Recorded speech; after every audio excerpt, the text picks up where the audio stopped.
Hello बच्चों, नमस्कार, good morning. कैसे हैं आप लोग? आशा करते हैं सब बहुत अच्छे होंगे। आज ये जो अवकलन का अनुप्रयोग चल रहा था डॉक्टर हर्षरूप शर्मा की बुक से, उसके स्टार्टिंग फर्स्ट वीडियो में स्टार्टिंग के 3 क्वेश्चन हो गए थे।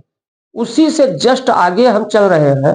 हाँ, एक बात जरूर है, जो क्वेश्चन सेम टाइप के हैं उसमें हिंट देकर हम आगे चलेंगे। तो आज हमारा चौथा नंबर क्वेश्चन है। देखिए क्या है चौथा नंबर क्वेश्चन। चौथा नंबर क्वेश्चन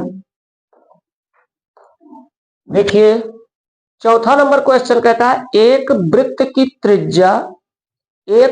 की त्रिज्या समान रूप से 3 सेंटीमीटर पर सेकंड की दर से बढ़ रही है। इसका मतलब त्रिज्या में वृद्धि हो रही है और त्रिज्या की वृद्धि प्रति सेकंड की दर से।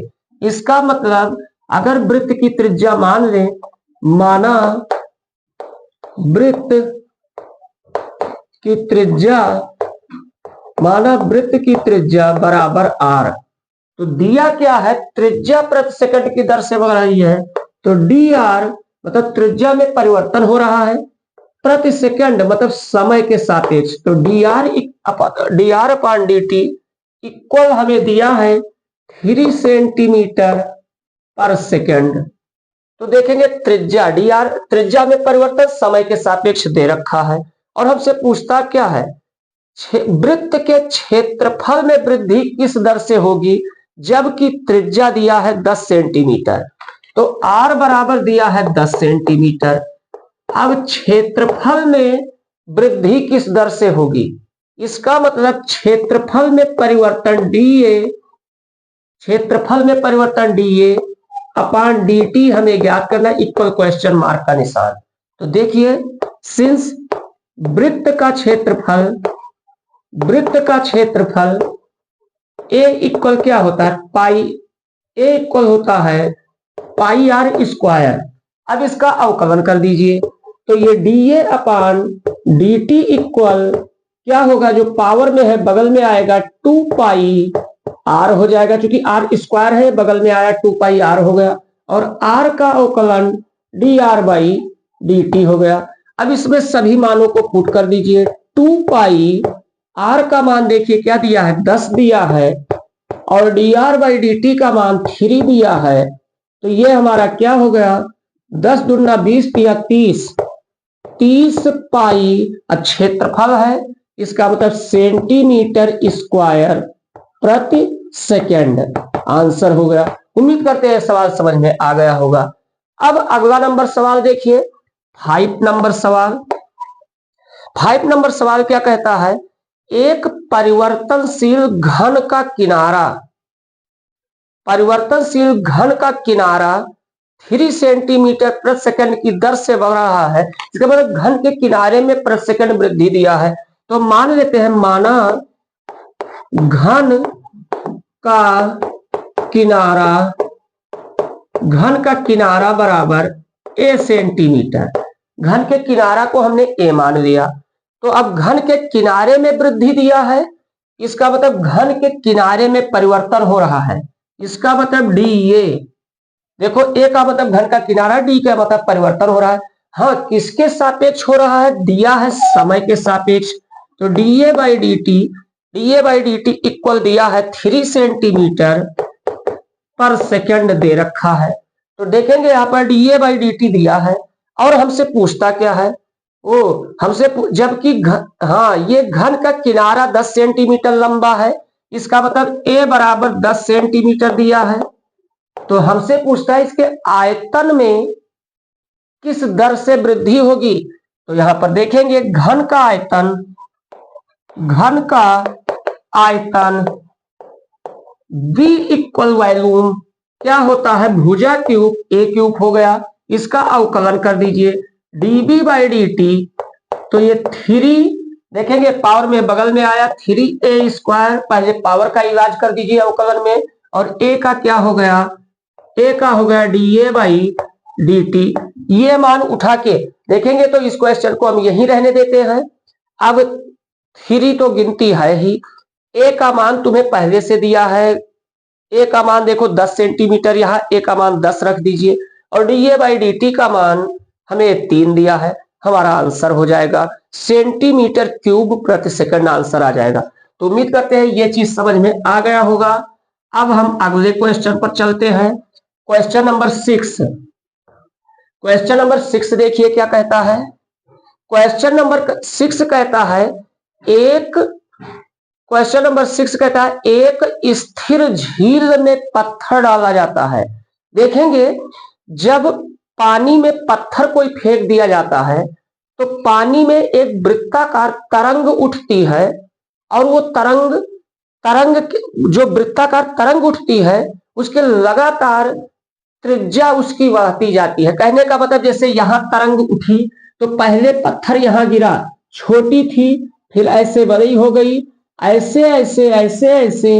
ये अगर किसी झील, तालाब, नदियों में पत्थर डाला जाए तो इसके वो जो वृत्ताकार तरंग उठेगी उसके तरंग में वृत्त की त्रिज्या में ऐसे वृद्धि होगी। तो क्वेश्चन कहता है एक स्थिर झील में एक पत्थर डाला जाता है और तरंगे वृत्तों में 5 सेंटीमीटर प्रति सेकंड की गति से चलती है। कहने का मतलब ये तरंग वृत्त में जो है ये प्रति सेकंड 5 सेंटीमीटर चलती है। तो यहां पर इसका मतलब कि चलती है किस तरीके से, ऐसे सीधी तो नहीं जाती है, ऐसे ऐसे तो चलती है। इसका मतलब इनके त्रिज्या में जो वृद्धि है तरंग की, वृत्ताकार तरंग की त्रिज्या में वो दिया है 5 सेंटीमीटर प्रति सेकंड। तो हमें dr बाई dt इक्वल दिया है 5 सेंटीमीटर पर सेकंड। इसका मतलब क्या हुआ, वृत्त की त्रिज्या में या तरंग की त्रिज्या में इस दर से वृद्धि हो रही है।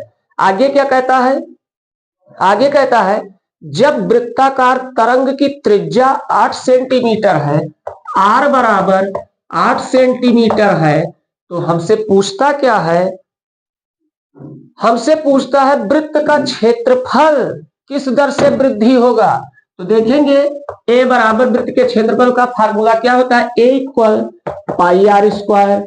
अब इसका क्षेत्रफल में वृद्धि समय के सापेक्ष, तो dA बाई dt इक्वल अवकलन कर दीजिए 2 पाई आर dr बाई dt। अब बताओ इसमें क्या मान नहीं पता है, 2 पाई कोई बात नहीं, कांस्टेंट है। r का मान देखिए 8 दिया है, dr बाई dt का मान 5 दिया है। तो ये 8 पंचे 40 दुना 80 पाई तुम्हारा आंसर हो जाएगा। तो ये क्वेश्चन इससे आगे लगा लेंगे उम्मीद करते हैं।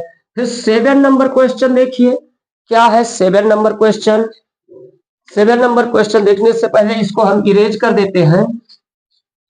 हाँ तो देखिए 7 नंबर क्वेश्चन क्या है। 7 नंबर क्वेश्चन कहता है एक वृत्त की त्रिज्या 0.7 सेंटीमीटर प्रति सेकंड की दर से बढ़ रही है। इसका मतलब त्रिज्या में जो वृद्धि है वो 0.7, तो इसका मतलब dr बाई त्रिज्या में परिवर्तन किसके सापेक्ष, समय के सापेक्ष, dr बाई dt 0.7 सेंटीमीटर पर सेकंड दिया है। मतलब त्रिज्या में वृद्धि इस दर से हो रही है, किसके सापेक्ष वो दिए या न दे, यहां मात्रक से ही पता लग जाता है क्योंकि सेंटीमीटर त्रिज्या बता रहा है, प्रति सेकंड समय का मात्रक बता रहा है। तो dr बाई dt हमें दे रखा है। अब देखिए तो कहता है इस वृत्त की परिधि में किस दर से वृद्धि होगी, जबकि r बराबर 4.9 सेंटीमीटर, त्रिज्या दिया है r इक्वल 4.9 सेंटीमीटर। अब परिधि में वृद्धि पूछ रहा है, तो देखिए वृत्त की परिधि, वृत्त की परिधि देखेंगे, परिधि की अंग्रेजी होती है सरकमफेरेंस, और सरकमफेरेंस में पहला अक्षर है c, इसे परिधि को c से, और वृत्त की परिधि का फार्मूला होता है 2 पाई r। अब परिधि में वृद्धि समय के सापेक्ष, इसका मतलब dc अपान dt हमसे पूछता है, तो c का अवकलन समय के सापेक्ष, इसका मतलब परिधि में वृद्धि समय के सापेक्ष, इसका अवकलन किया जाए तो 2 पाई हमारा कांस्टेंट है बाहर, r का क्या हो जाएगा dr बाई dt हो जाएगा। अब बताओ भैया इसमें तुम्हें dr बाई dt, देखो ये r का यूज इसमें नहीं आ रहा है, लेकिन दे दिया है क्वेश्चन में चकमा देने के लिए, तो dr/dt का मान पुट कर दीजिए, क्या दिक्कत है। 2 पाई और dr/dt का मान 0.7 है, रख दीजिए। 7 दूनी 14, 1.4 पाई। मात्रक कहा गया, परिध क्या होती है, total length of boundary is said to be circumference, तो ये परिध लेंथ ऑफ बाउंड्री है सेंटीमीटर, और यहां पर समय के सापेक्ष प्रति सेकेंड आंसर हो गया। उम्मीद करते हैं यहां तक 7 नंबर तक क्वेश्चन आप लोगों को समझ में आया होगा। अब हम आगे चल रहे हैं। देखिए 8वां नंबर क्वेश्चन क्या कहता है। 8 नंबर क्वेश्चन देखो क्या है। 8 नंबर क्वेश्चन है, एक घन के कोर में 4 सेंटीमीटर प्रति सेकंड की दर से वृद्धि हो रही है। तो ध्यान दीजिए, ये क्वेश्चन हमने एक लगाया है, एक घन के कोर में वृद्धि दिया है। तो देखिए ठीक क्वेश्चन नंबर 5, ये देखो एक यहां पर ध्यान दीजिए, इस क्वेश्चन में दिया है एक घन के कोर में 4 सेंटीमीटर प्रति सेकंड की दर से वृद्धि होती है। तो यहां जो कोर में परिवर्तन dA/dt 3 दिया था क्वेश्चन नंबर 5 में, यहां पर 5 दे दिया है। आगे क्या कहता है, वृद्धि हो रही है। कोर की लंबाई इस सवाल में देखिए 10 दिया है, और हमारे क्वेश्चन नंबर 8 में दिया है 8 दिया है। तो घन के आयतन में वृद्धि, तो ये क्वेश्चन नंबर 8 जो है सेम क्वेश्चन नंबर क्या हो गया, 5 हो गया। ये उम्मीद करते हैं बस लगा लेंगे क्वेश्चन। क्वेश्चन नंबर 9 को देखा जाए। क्वेश्चन नंबर 9 देखिए क्या है। क्वेश्चन नंबर 9 आराम से समझिए, कोई दिक्कत नहीं है। अगर समझ में कहीं नहीं आ रहा है तो आप लोग कमेंट करिए, कमेंट करने से हमें पता लगेगा, हम और सुधार करेंगे।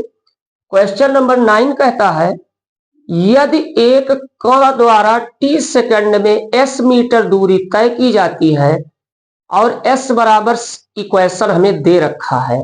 देखिए ये s जो है इन्होंने बता दिया है, चली गई दूरी है, और इसका समीकरण s बराबर हमें दिया है, s बराबर 5t³ plus 2t square, 5t³ plus 2t square, ये s बराबर हमें, और वो भी ये किसमें दिया है, मीटर में दिया है।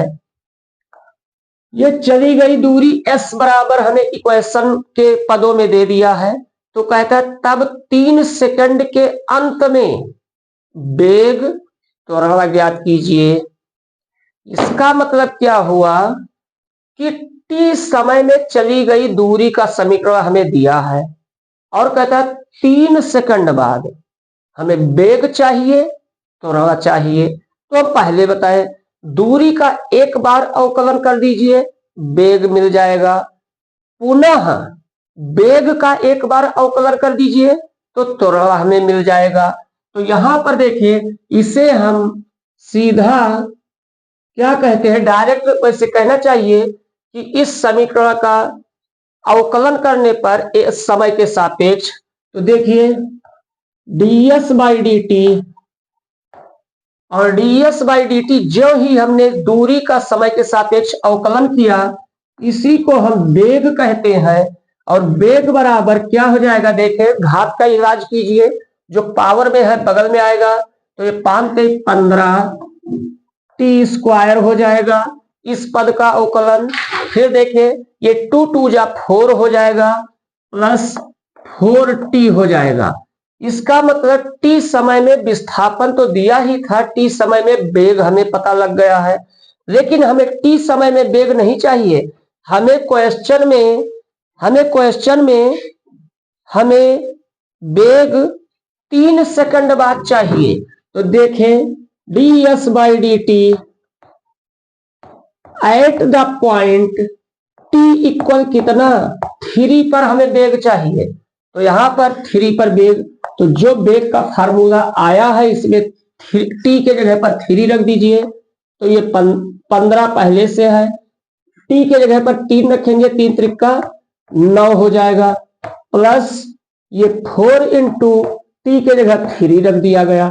अब देखिए 15 नवैया 135 प्लस 4 तेई 12, ये 147 क्या हो गया, वेग हो गया मीटर पर सेकेंड।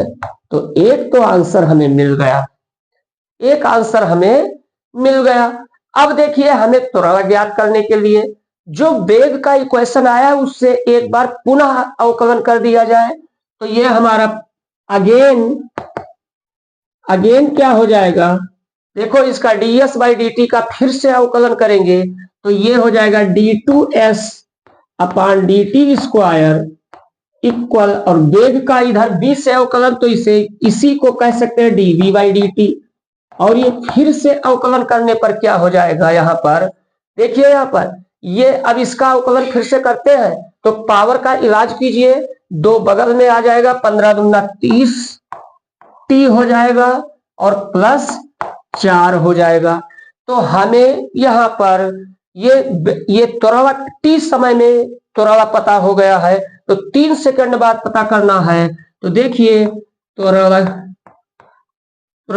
क्या हो जाएगा, dv by dt at the point, किस समय पर पता करना है, t इक्वल 3 पर।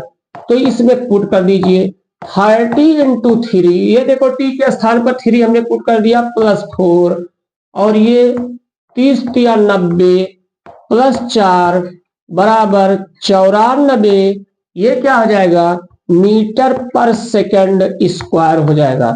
ये हमारा आंसर आ गया। उम्मीद करते हैं यहां तक आप लोगों को समझ में आ गया होगा। एक बार आप लोग स्क्रीनशॉट लीजिए ताकि हम अगला सवाल लगा सकें।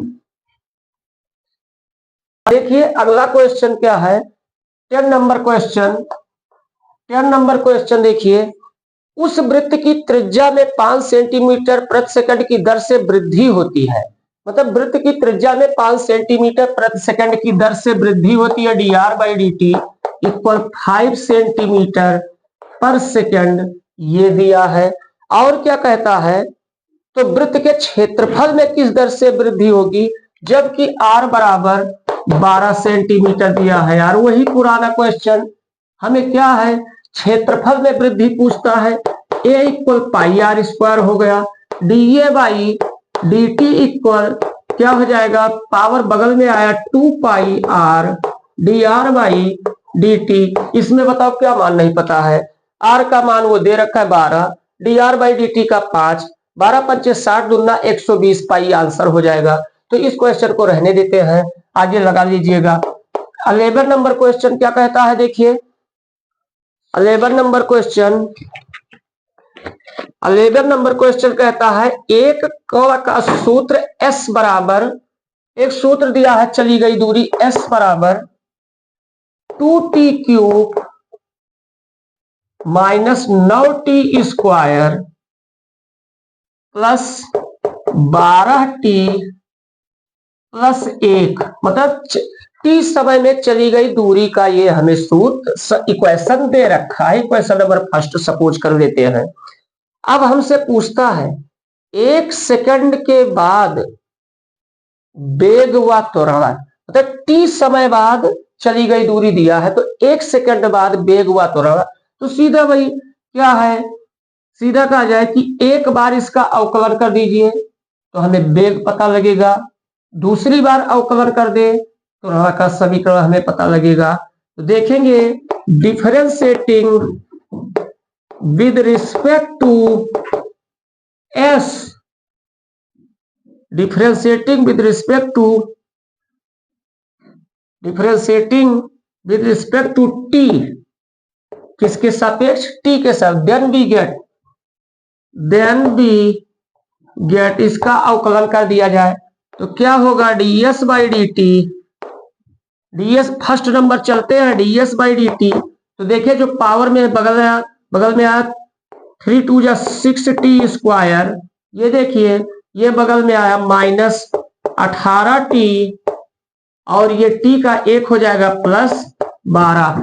ये t समय में वेग हमें पता लगा, लेकिन 1 सेकंड में वेग हमें पता लगाना है, 1 सेकंड में। तो देखेंगे ds बाई dt एट कितने समय में, 1 सेकंड में, t इक्वल 1, तो ये हमारा क्या हो जाएगा, t बराबर 1 रख दीजिए, तो ये 6, ये -18 ही रहेगा, +12। अरे वाह, 1 सेकंड में वेग हमारा क्या हो गया, 12 6 18 में से 18 गया 0। इसका मतलब ये हुआ कि 1 सेकंड बाद ये पिंड विरामावस्था में आ गया है। मतलब t समय में इसके द्वारा चली गई दूरी इतनी थी, 1 सेकंड बाद अगर वेग शून्य आ रहा है, शून्य देखेंगे, शून्य आ रहा है यहाँ पर, तो इसका मतलब ये क्या है, विरामावस्था में आ जा रहा है, तो ये शून्य हो गया। अब इसका हमें 1 सेकंड में त्वरण भी ज्ञात करना है, तो फिर से डिफरेंशिएट कर दीजिए, d2s/dt² इक्वल, फिर से जब अवकलन करेंगे तो 6 दूनी 12, ये 12t हो जाएगा, -18 हो जाएगा। अब देखेंगे तो इसका 1 सेकंड बाद वेग पता कर, त्वरण पता करना है, तो देखिए यहां पर तो क्या हो गया, त्वरण d2s/dt² एट द t=1, तो t=1 इसमें रखिए, तो 12 में से 18 के -6, तो ये -6 मीटर पर सेकंड स्क्वायर। तो ये फर्स्ट जो कह रहा था उसका आंसर हमें मिल चुका है।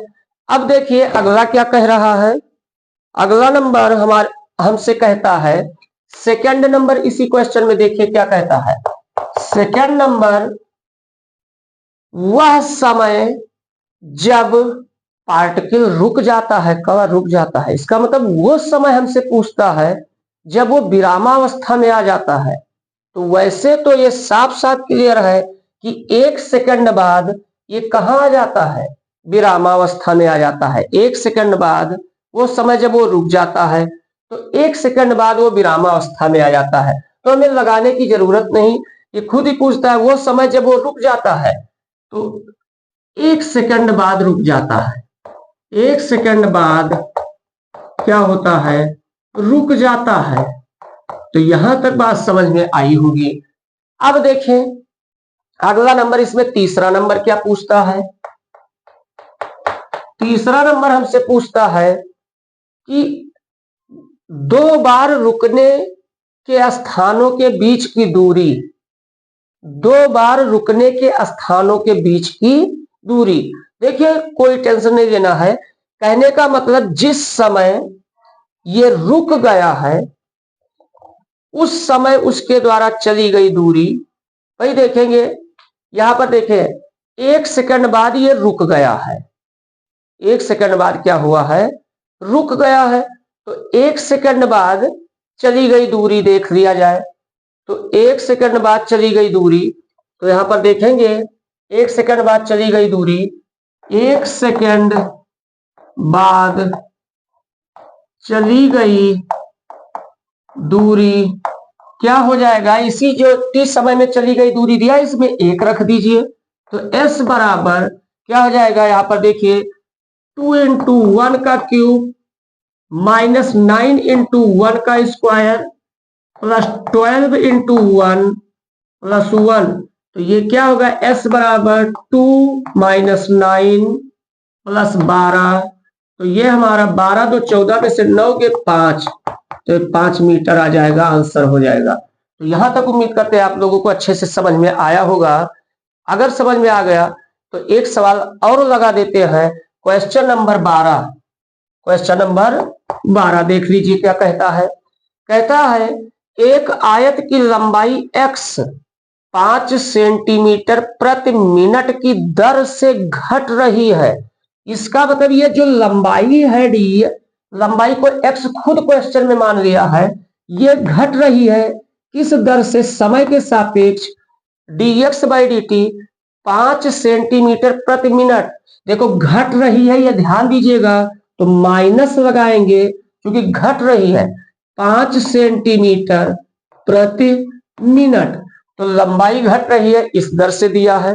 और क्या कहता है, कहता है इसकी चौड़ाई y 4 सेंटीमीटर प्रति सेकंड की दर से बढ़ रही है। इसका मतलब dy/dt, y को इन्होंने चौड़ाई माना है 4 सेंटीमीटर प्रति मिनट, कहने का मतलब आगे प्लस लगा है, इसका मतलब इसमें वृद्धि हो रही है। ये दो चीज दे रखा है। तो आगे क्या कहता है, जब x बराबर 8 y बराबर 6, x बराबर 8 y बराबर 6, तब हमसे क्या क्या पूछता है। फर्स्ट नंबर ए नंबर हमसे पूछता है। देखिए इधर ए नंबर पूछता है, क्या पूछता है, परिमाप। बी नंबर क्षेत्रफल में परिवर्तन की दर। तो देखिए परिमाप को अगर P मान लें तो आयत है, आयत का परिमाप क्या होता है, 2 ब्रैकेट में लंबाई प्लस चौड़ाई, मतलब 2 ब्रैकेट में लेंथ प्लस विड्थ। तो ये 2 लंबाई को x और चौड़ाई को क्या दिया है, y दिया है। अब इसमें परिवर्तन किस दर से होता है, तो dp बाई dt अवकलन कर दीजिए, 2 बाहर, 1 का x का अवकलन 1 हो गया और y का अवकलन dy बाई dt हो गया। मान पुट कर दीजिए तो देखेंगे क्या हो जाएगा, dp by dt equal to 1 plus dy by dt का देखो मान कितना दिया है, 4 दिया है, यहाँ 4 रख दीजिए 4, तो ये 4 और 1 5, 5 टू 10, तो ये हमारा 10 और ये क्या हुआ है, परिमाप 10 सेंटीमीटर प्रति सेकंड। तो ए नंबर का आंसर हो गया, समझ में आ गया होगा, परिमाप में इस दर से परिवर्तन होगा। बी नंबर पूछता है क्षेत्रफल में किस दर से परिवर्तन होगा। तो देखिए क्षेत्रफल ए बराबर, आयत का क्षेत्रफल क्या होता है, लंबाई इंटू चौड़ाई होता है। तो देखेंगे इसका अवकलन कर दिया जाए, टी के सापेक्ष डी बाई डी टी क्या है, ये दो पद है, पहला लिखा दूसरे का अवकलन किया प्लस दूसरा लिखा, देखिए दूसरा लिखा पहले का अवकलन क्या हो जाएगा, 1 हो जाएगा ना, x का अवकलन dx बाई dt हो जाएगा, dx बाई, चूंकि ऑलरेडी हम लोग x का 1 ही मानते हैं।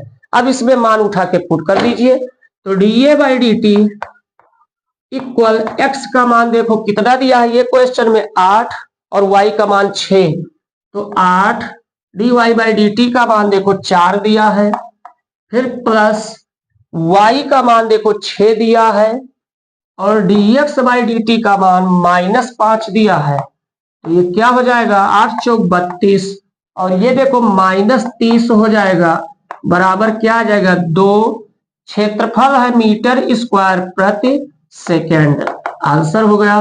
तो आज का लेक्चर यहीं पर समाप्त हो रहा है। आप लोगों को अगर समझ में आता है तो अपने दोस्तों को शेयर कीजिए, लाइक करिए, सब्सक्राइब कीजिए। अब नेक्स्ट वीडियो में मिलेंगे, तब तक मस्त रहिए।